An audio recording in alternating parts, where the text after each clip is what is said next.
Karyn Bryant for MMA H.E.A.T. I'm here with Rashad. Hey, Shug. Are you? Oh my. Dude, come on. I need to get an interview. You know, dude, come on. This is my job. But I gotta pee. All right, I'll give you a second. Let me shake it off. Oh my God. You're not going to shake my hand after that's for darn sure. All right. Anyway, we're kidding. So, Sugar, you had a successful night tonight. A couple of your guys victorious. We had JZ Cavalcante and, of course, Tyrone Spong. You cornered both of these guys. How'd you feel about their fights tonight? I thought they fought well, and I was happy because they fought aggressive. And that's one thing that we've been working on is just going out there and fighting aggressive, going out there and fighting hard. You know, sometimes you think too much about a fight. You make it too mental, and it's just a fight. You got to go out there and just lay it all on the line. I'm glad the guys did that tonight. And it's interesting because obviously you have a wealth of knowledge in this, and we've talked about this before. The head, sometimes it's right and sometimes it's not. And really, I mean, because you know these guys train really, really hard, but you really think at the end of the day it's the mental. It is the mental, but you know, I've seen some of the best guys go out there and just be crack under pressure because they can't handle it mentally. You know, when those lights hit you, and the fan starts cheering, it just does something to you. You know, but you got to remember that it's just a fight. It's what you do every single day. You train every day, and you have the sometimes people just make it more mentally than what it really is. Interesting with JZ, we were talking the last fight got stopped by the doctor, and it's frustrating because, you know, he's sporadic. Yeah. He's up and he's down. So how can we get JZ to be more consistent? Because when he's on, he's fantastic. You know, that's the biggest question. You know, but I think that Coach Henry Hooft, he found the code, and he found the way to make JZ go out there and perform well. And you know, when he's talking to JZ's dialed in. Yeah. And once he has JZ dialed in, JZ's like a pit bull. Nice. Now, the first time I met Tyrone Spong was actually at your open workout for UFC 133. And remember, everybody, he was pulling focus because you came out looking spectacular that fight when you were fighting Tito. I didn't have those abs. I was like, bah, bah, bah, bah, bah. And everyone's like, damn, oh my God, it's him. He looks so good. Sugar looks totally great. And who's that other guy? Because I remember everybody was looking at Tyrone, and back then he was just talking about getting into it. So how do you think he's doing? How do you think he's coming along? It's like, it's tricky because there's so much expectation because he's obviously so gifted in kickboxing, and this is all still really new. How do you think he's coming along? He's coming along really good. You know, he did some good things that I was very happy with tonight. You know, his takedown defense was on point, even against a cage. You know, so that's something that was always a worry, you know, with him coming over to MMA and with the kickboxing. And so, I mean, he's coming along really well, and there's some aspects that, you know, we'll work on and we'll tweak to make him stronger. But for the most part, I'm very proud of his growth. You know, the guy that he was going against, he was no joke. The guy I mean, he could take punishment like nobody's business.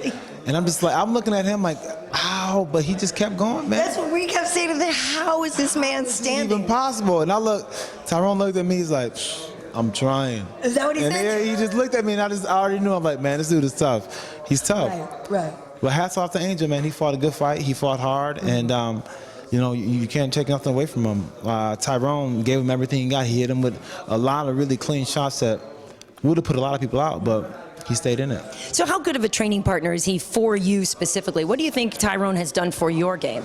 Tyrone has done a lot for my game. You know, he's man, he's my mentor when it comes to the striking. You know, so we return each other's favor when it comes to the sport. So when it comes to my time, he works with me. He's there with me every second of the, you know, when I got to get ready for my fight. And you know, he's a good mentor when it's my turn. Yeah.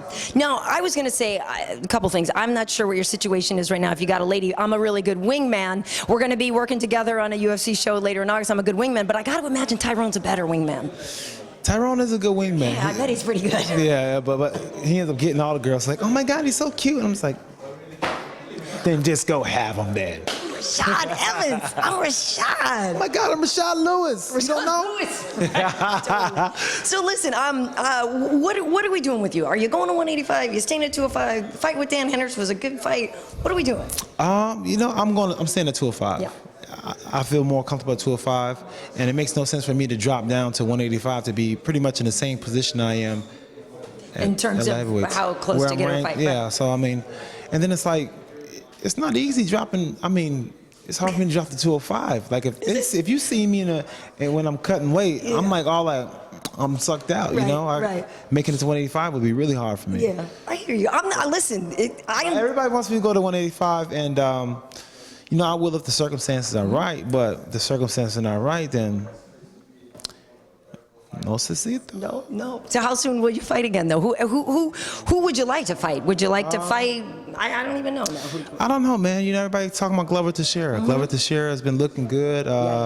You know, he's one of the guys everybody say he's the man. So we'll see what happens. He's fighting Ryan Bader in a few weeks. We'll see what happens. We'll see what happens. But honestly, you know, I'm not one of the fighters who go out there and call out this person, call out that person. I have no personal beef with any of the fighters.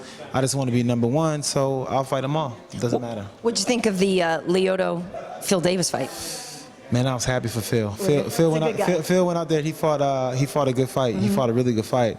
I thought, you know, it could have went either way. It really could have went either way because there wasn't really too much. It all came down to the first round and how you judge the first round.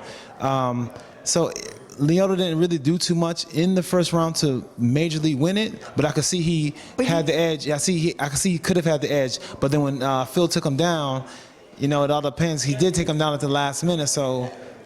I don't know, man. I don't know. I know. It's a hard one. It's a hard one. It's a hard one to call. But, you know, I was just happy for Phil because Phil's actually starting to, like, he's coming along with his strike-ins and his transitions to his takedowns have gotten a lot better. And I was happy to see that. You know what I'm saying? I mean, he handled a lot of Machida's, you know, his blitzing style. He handled it really good. So I was pretty impressed with Phil. Nice. Now, I could talk with you all night, but I should probably wrap it up because I seriously. And we're in the stall, and it's probably embarrassing. People are like, oh my God, she came in the stall with him? What is wrong with her? Listen. She probably likes him. Lady sport. Well, oh, don't, jeez, come on. That's what you're going to say. But I know that. No, her husband is holding the camera, and I would never do nothing like that. Exactly. Well, and we already were talking to Josh Barnett before, and then some ridiculousness comes up, as it always does with him. And so then everybody's going to start talking just nonsense. That's what the people do. I love it. Keep talking nonsense. Exactly. Well, listen, it's great to see you. Congratulations. The Blackzilians are doing really well. And I will see you in a couple weeks at Fuel. Yes. At Fox Sports 1. You did wash those hands, right? No.